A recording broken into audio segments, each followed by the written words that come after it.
一年的3、4月份，奶子甲龙井是前后来开花，进入到蜂蜜的采收期。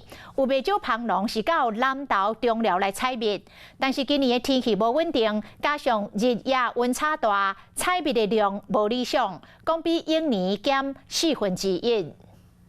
依照南投中寮地区的奶子甲龙眼花蜜的好品，自为清明开始，各地饲蜂的农友都来这里采蜜。只是讲今年龙眼花虽然开了袂歹，不过气候无稳定，造成这个蜜的量较无遐济。然后今年的收成差1/4，很烂了。天气烂啊！如果正常丰收年是10分的话，就收8分。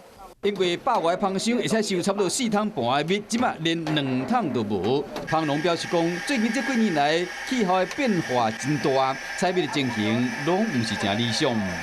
龙眼花开的时候，刚好天气冷，温度又不够，晚上要盖棉被，白天气候又不正常。今年采的奶子的蜜数量较济，不过整体收成应该甲旧年差不多。